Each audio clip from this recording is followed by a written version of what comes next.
Hello, everyone. Andrew Homer from Morphisec, and welcome to another episode of Morphisec's Customer Corner. I'm thrilled to have John Janthor, CIO of Radwell International.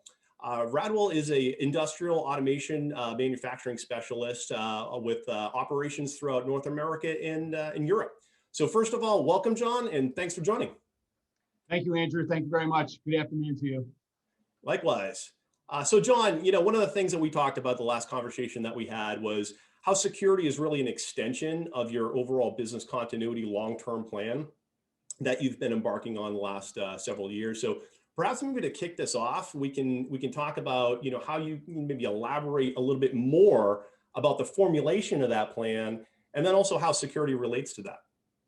Sure. And again, thank you very much for having me. So, security is one of the major pillars of our BCP plan. Backing ourselves into the threat landscape. It's all about the CIAs, right? The confidentiality, integrity, and availability. So we've got to look at security as a major pillar of our organization and keeping our organization running. So, our security strategy has been a huge focus of our BCP plan, and the tools that we use and evaluating and analyzing the risk landscape. So it's all about mitigating risk, and that risk comes in the form of many different ways, whether it's physical, logical. So we've got to constantly be reinvigorating ourselves and reinventing ourselves on our security journey. Great. And I suppose like you look at things even like cost of downtime, right? Brand damage, for example. And I know your founder of Radwell as well is deeply focused on these things as you're developing your plan. Would that be a good fair assessment? Sure, absolutely. Yeah. We're constantly again evaluating our security journey as it relates to all of those. Yeah, and I suppose maybe, John, as we kind of look at, we've seen a constant drumbeat of, the latest breaches, ransomware. The adversary is getting much more sophisticated, and it's just deafening, right? You're just picking up the paper and reading in the news. Even the large companies like ransomware are getting hit by Garmin getting hit by ransomware, all the way down to the lean manufacturing organization. So how much of the impact in your long-term planning did the unknowns, the 0 days, really factor in as you were building your security plan? Certainly, you never want to experience those 0 days, but they had to factor into our plan. It's the landscape that we live in. The macro viruses. All of this threat landscape has exploded. So. I'm not saying that hackers aren't trying to pick our locks and hack through our firewalls, but companies our size in our industry, malware, macros, 0 days, these things are huge. It's forced us and others to really simply reevaluate our strategic plans as it relates to security and to the business. Users, endpoints, those are a huge target. So again, I'm not saying the days of hackers breaking in through your network security are over. But users are such an easy target these days. So we've, again, had to reevaluate our security strategy and landscape to include social engineering. Again, these endpoints are a huge target, opening up one email with some type of malware or macro in it. So, again, why would I pick your locks? Would I get you to hand me the keys? So our security strategy has a huge focus on social engineering and endpoint protection. And at the end of the day, the adversary only needs to get in once, right? Yeah, exactly. So John, maybe how did Morphisec help with that? You saw this risk, this gap between what you had in your security posture, protecting against the the advanced attacks.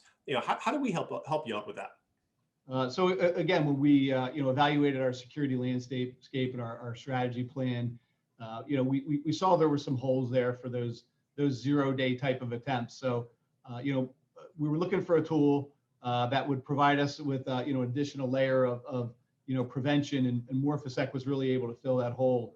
Be able to stop many of the advanced level of threats, and having that was like a backup for our security as well. So it aided in our business continuity plan.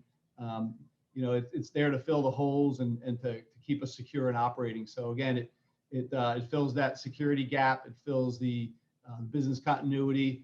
It's checking boxes for us on our various security compliance that we're required to have.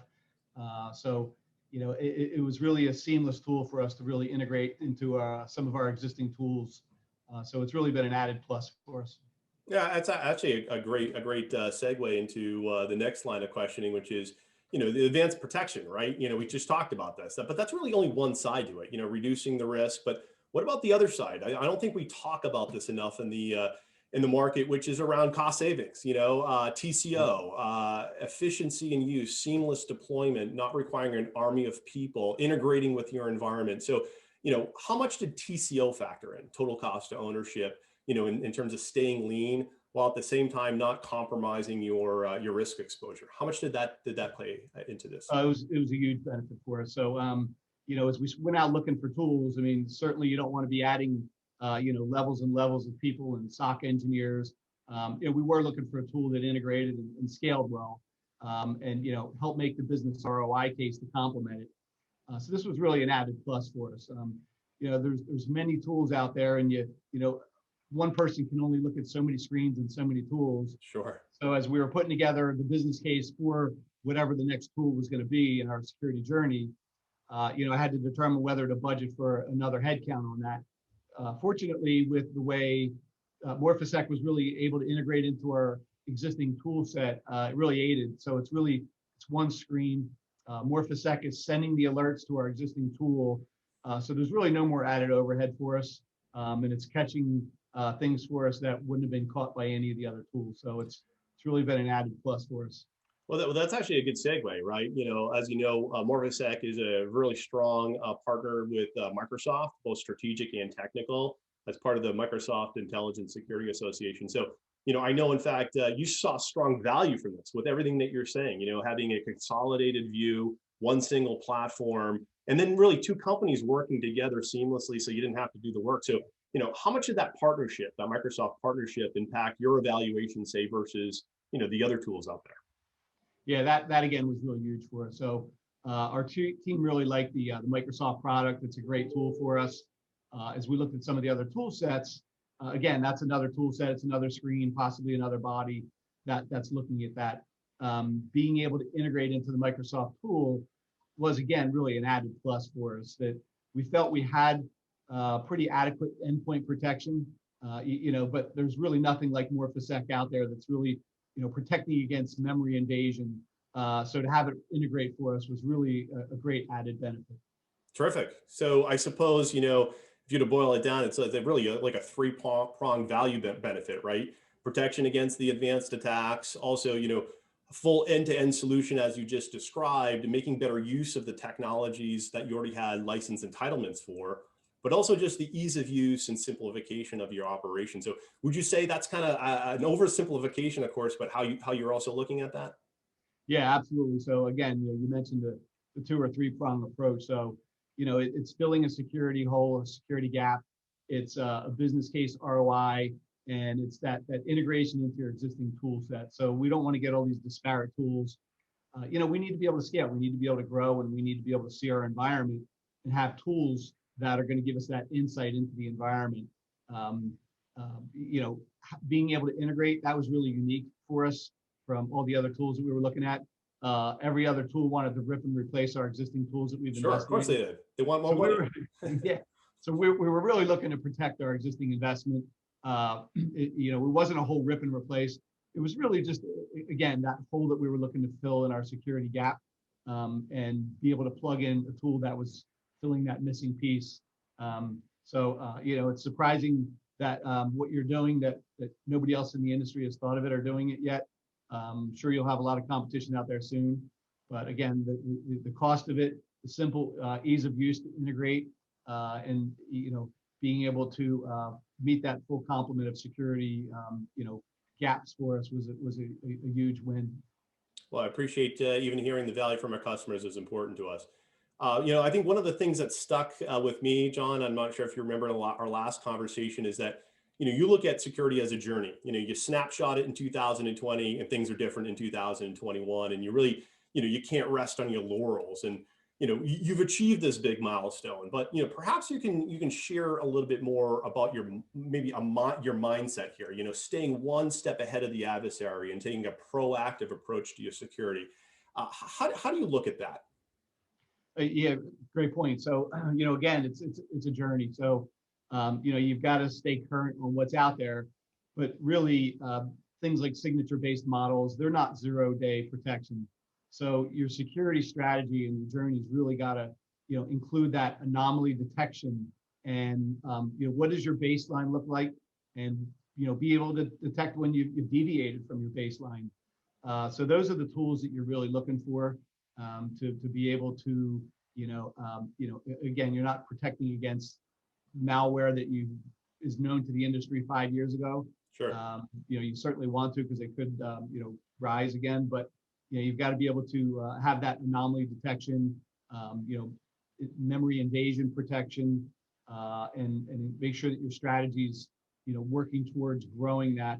What your challenges are today might not be what your challenges are tomorrow. 5 years ago, who thought, what a big threat social engineering would be? What's the next threat that's going to be facing us? So, you really got to be thinking about social engineering, educating your end users. Aside from pulling all your internet plugs out of the jacks, you're not protected. So you've got to be prepared for whatever that next threat is. And if you don't know what that next threat is, again, you've got to have some type of anomaly detection to, really be able to detect when you deviate from, what your normal baseline is. I suppose, having the right tools is only half the challenge, right? It's Yep. taking care of the easy things, the proactive things, the hygiene things first, so that you can mitigate that risk of an employee might have a bad policy or bad habits or opening up the wrong thing. Yep.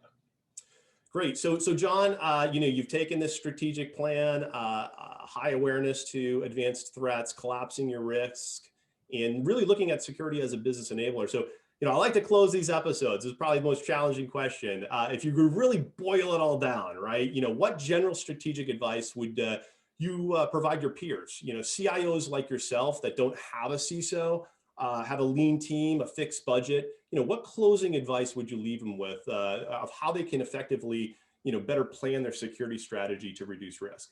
Mm-hmm. Sure. Great question. First of all, you've got to understand, what risks you're protecting yourself against. What are the assets that you're trying to protect, whether it's your data, your servers.